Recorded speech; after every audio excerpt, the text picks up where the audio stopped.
Tapi saudara-saudara waspada, jangan sampai kita salah juga. Karena ada hal-hal yang sebenarnya kontradiksi, tapi dibuat menjadi misteri. Dan sesuatu yang bertentangan dengan ajaran Alkitab, itu nggak bisa menjadi misteri.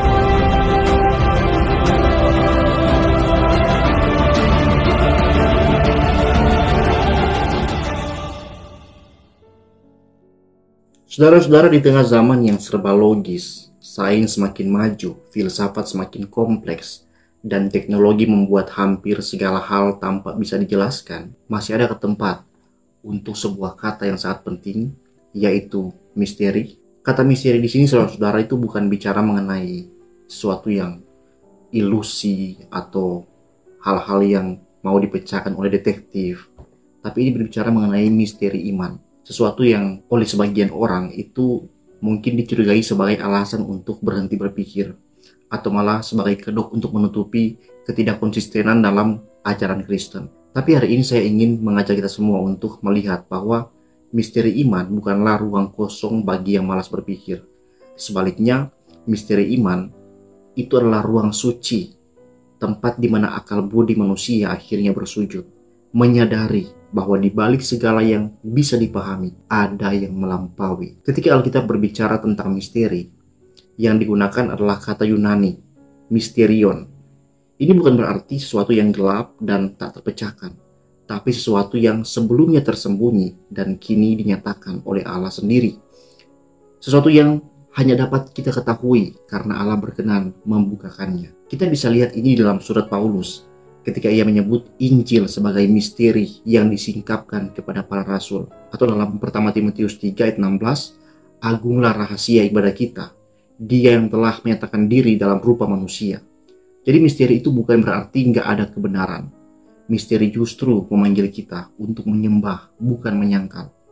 Tapi mari kita luruskan hal yang penting ini, bahwa misteri itu bukanlah kontradiksi. Ada perbedaan yang sangat besar antara dua hal ini. Misteri itu terjadi ketika sesuatu melampaui kemampuan kita untuk memahami, namun tetap tidak melanggar akal sehat, tidak unlogik, tidak kontradiktif.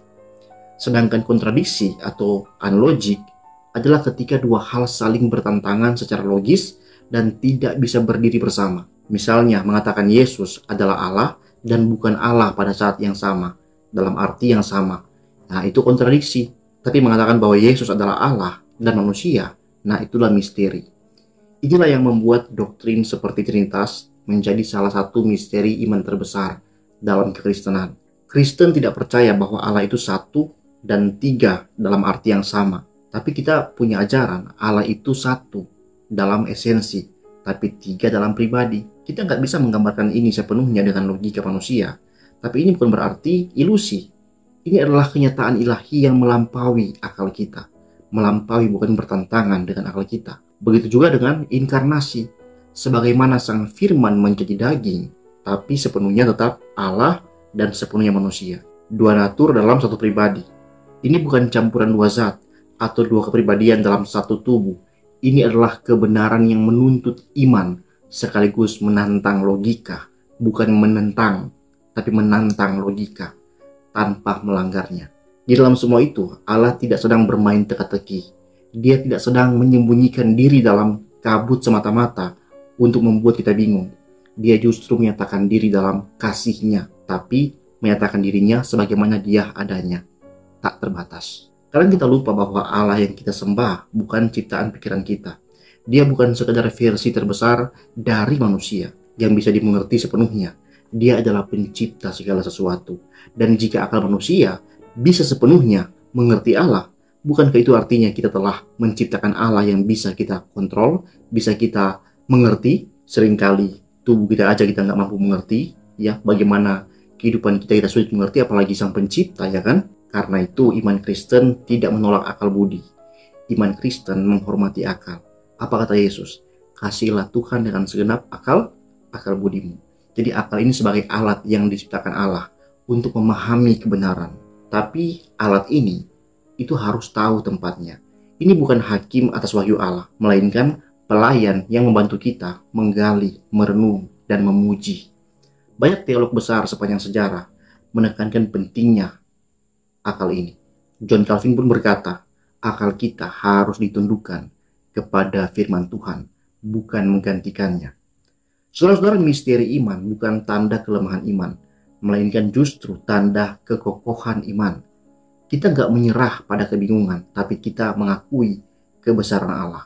Kita bukan kehilangan arah, tapi kita menyadari bahwa jalan menuju Allah bukan jalan manusia, tapi jalan kasih karunia. Salah satu misteri iman yang sangat praktis dan menggugah adalah bagaimana mungkin kematian satu orang di satu titik sejarah bisa menebus miliar manusia di sepanjang sejarah, di sepanjang zaman.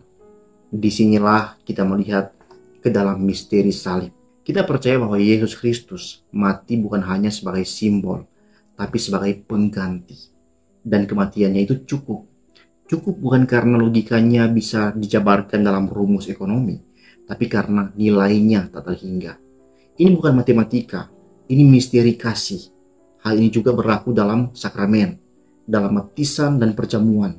Allah hadir, bukan secara sihir, bukan lewat zat yang berubah jadi tubuh secara harfiah, tapi dengan cara yang spiritual dan real, karena Allah setia kepada janjinya. Dan lebih dari itu, saudara-saudara, kita juga melihat misteri dalam hal pemilihan dan tanggung jawab manusia. Ini bukan kontradiksi, tapi realitas, dua sisi dari satu koin. Kita nggak tahu bagaimana keduanya berjalan serasi, tapi firman menunjukkan bahwa keduanya benar. Maka kita pegang keduanya, tanpa harus mengorbankan yang satu demi menjelaskan yang lain. Saudara-saudara, di tengah semua ini, misteri iman bukanlah sekedar bahan diskusi teologis.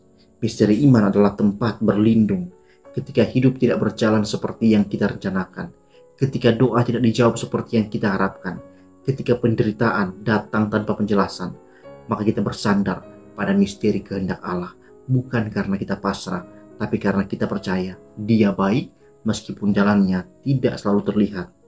Lihat Ayub, dia nggak mendapatkan semua jawaban, tapi dia mendapat sesuatu yang lebih besar, perjumpaan dengan Allah.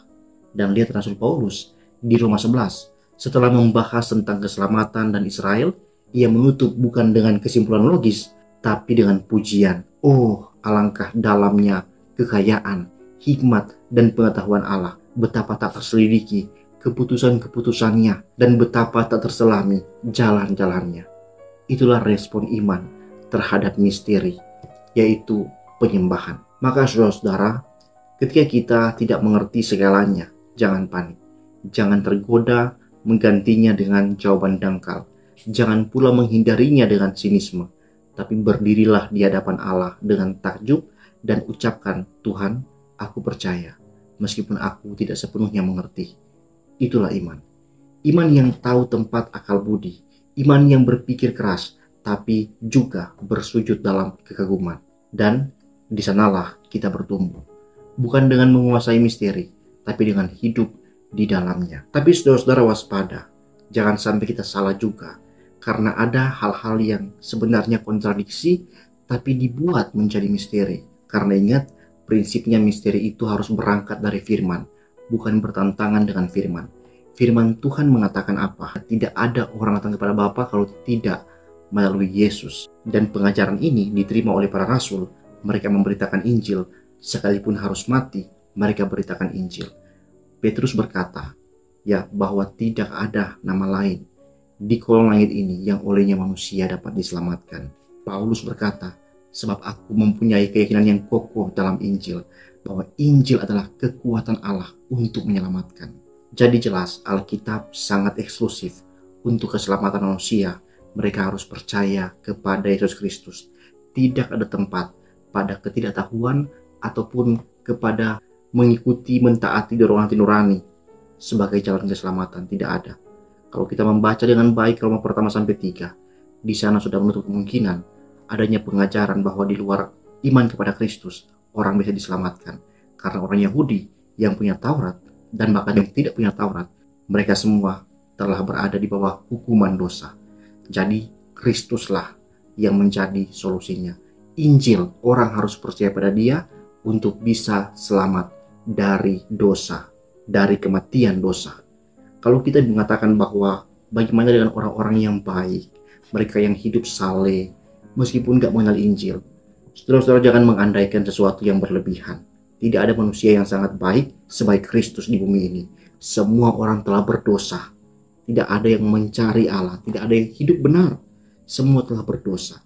Kalau ada orang yang percaya pada Kristus, menerima Injil, ya, ketika Injil diberitakan menjadi percaya, itu karena Allah telah menetapkan orang-orang percaya itu untuk menerima Yesus Kristus. Sehingga Injil itu menjadi kasih karunia. Karena benarlah gak semua orang mendengar Injil. Benar bahwa Allah itu telah menyatakan kemuliaannya lewat ciptaan alam ini. Orang-orang dipanggil untuk mengikuti dorongan hati nurani, untuk taat. Tapi apa kata Paulus dalam Roma pertama sampai 3? Bahwasannya mereka tidak mentaatinya, mereka saling menuduh, saling membela, mereka malah melanggar hati nurani mereka. Bahkan jangankan mereka yang nggak punya Taurat, ya, mereka yang hanya mau turuti hati nurani, mereka yang punya Taurat, mereka yang melihat mujizat, mereka yang telah Allah sertai sepanjang 40 tahun di padang gurun, melihat kemuliaan Allah secara langsung, ya, di bait Allah, mereka melihat di kemah suci, toh mereka juga berbuat dosa. Bayangkan saudara, mereka sudah melihat Allah membelah lautan, mereka melewati itu, baru mereka setelah itu apa? Bikin dosa, ya. Jadi di sini terlihat manusia yang tidak mengenal Allah. Tidak ada yang benar di hadapan Allah. Semuanya menyimpang, berbuat jahat. Mereka melakukan hal-hal yang melawan Allah. Sehingga kita tahu bahwa memang hanya percaya, iman eksplisit kepada Kristus, itulah pengharapan kita. Kalau ada orang yang mengajar, gereja yang mengajar bahwa ada keselamatan di luar iman eksplisit kepada Kristus, bahwa orang bisa diselamatkan tanpa mengenal Yesus bukan karena kesalahan sendiri, bahwa orang bisa diselamatkan karena dia mengikuti kebenaran di dalam agamanya dengan tulus mencari Allah, maka itu bertentangan dengan ajaran Alkitab, dan sesuatu yang bertentangan dengan ajaran Alkitab itu nggak bisa menjadi misteri. Saudara-saudara, sekian video saya. Kiranya Tuhan memberkati kalian. Sampai jumpa di video berikutnya. Shalom.